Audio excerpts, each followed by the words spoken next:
ही उन्हीं लोगों को मिलता है जिन पर राम जी की कृपा है। तो इससे साबित हो जाता है कि हम सब पर राम जी की असीम कृपा है कि आज हम इस सत्संग के माध्यम से आज यहाँ पे एकत्रित हुए हैं। श्रीमान राकेश जी ने कई बार मुझे बोला कि आप आज हमारे घर चलिए, और मैं कई बार मैंने सोचा भी आने का, लेकिन ये तो जब भगवान की कृपा होती है तभी अवसर मिलता है। और आज इतना शुभ अवसर मुझे मिला कि शायद मैं कहता हूँ कि मेरे जीवन का ये वास्तव में ऐसा पहली बार ऐसा अवसर मुझे मिला है। तो हनुमान जी का हमने यहाँ पे सामूहिक पाठ किया। हनुमान जी का हमारे जीवन में एक बहुत बड़ा रोल है और इस सबको हम सब ने निभाना है। हनुमान जी, ये जो हनुमान चालीसा का निर्माण जब गोस्वामी तुलसीदास जी ने किया था, उस समय हमारे देश की जो वातावरण था, जो उस समय के हालात थे, वो इस प्रकार के थे कि गोस्वामी तुलसीदास जी तो रामायण लिखने के लिए गए थे। उन्होंने विचार किया था कि मैं रामायण लिखूं और अपने समाज को अपने संस्कारों से और राम जी के जो आदर्श जो राम जी के द्वारा हम सबको मिला उस सबसे अवगत करवाऊं। लेकिन जब उन्होंने ऐसा सोचा तो उन्होंने देखा कि पूरे समाज में एक भय का वातावरण है और समाज का मनोबल जो था वो बिल्कुल गिरा हुआ था। कोई भी व्यक्ति जो है खड़ा नहीं हो सकता था, यानी खुलकर बोल नहीं सकता था, खुलकर कोई अपना कार्य नहीं कर सकता था। तो गोस्वामी तुलसीदास जी को लगा कि ये सारी रामायण तो मैं लिख ही लूँगा, लेकिन इसका कोई लाभ समाज को नहीं मिलेगा, क्योंकि समाज बिल्कुल धार्मिक तो हो जाएगा, लेकिन जब इसका मनोबल ही नहीं होगा तो ये किस काम का।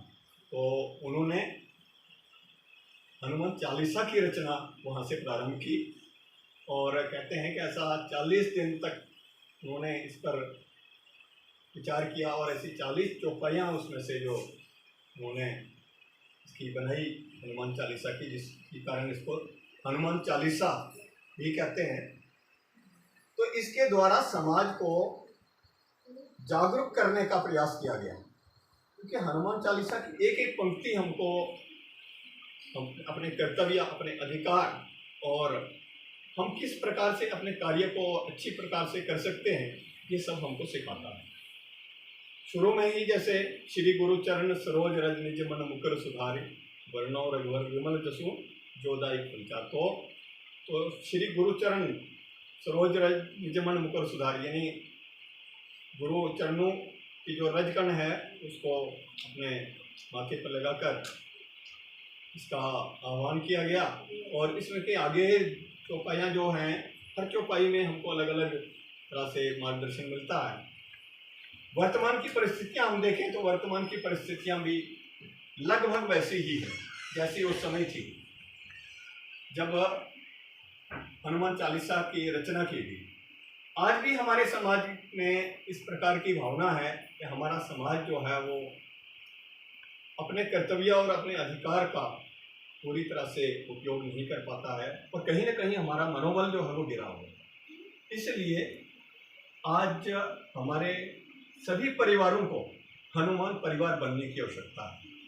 एकल अभियान इसके लिए पूरी तरह से प्रयास कर रहा है, लेकिन जब तक हम सब लोग उसमें शामिल नहीं होंगे, जब तक हम सब लोग उसमें अपना योगदान नहीं देंगे, तब तक नहीं हो सकता। तो इस प्रकार आज जो लंका है, तो उस लंका को अगर उजाड़ना है और इन दुष्टों का अगर नाश हमको करना है, तो प्रत्येक घर में एक हनुमान तैयार होना चाहिए और प्रत्येक परिवार एक हनुमान परिवार बनना चाहिए। इसके लिए सबको संगठित होने की आवश्यकता है और सबको इस प्रकार से ऐसा वातावरण बनाने की आवश्यकता है।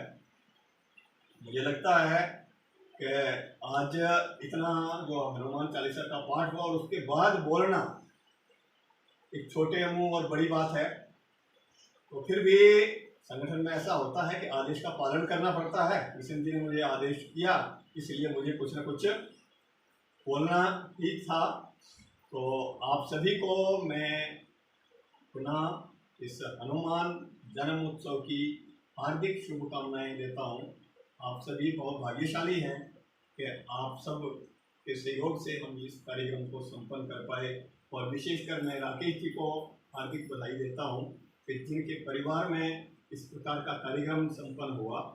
हम चाहेंगे कि इस प्रकार के कार्यक्रम हम सब के घरों में हों और हम सब उसके लिए प्रयास करें, क्योंकि लक्ष्य हमारे लिए बहुत बड़ा है, लक्ष्य छोटा नहीं है। हर परिवार को हनुमान परिवार बनाना है और हर परिवार में एक हनुमान पैदा करना है। तो इसके लिए हमारी जो माताएं बहनें हैं तो उनका सबसे बड़ा दायित्व रहता है, क्योंकि घर में जो माँ अगर इस प्रकार के बच्चे को जन्म देती हैं और इस प्रकार के संस्कार अगर बच्चों को मिलते हैं तो अवश्य ही हर घर में हनुमान पैदा होंगे और हर घर जो है हनुमान परिवार बनेगा। इसी शुभकामना के साथ मैं अपनी वाणी को यही विराम देता हूँ। आप सभी का एक बार बहुत बहुत धन्यवाद। सभी को जय श्री राम, जय हनुमान।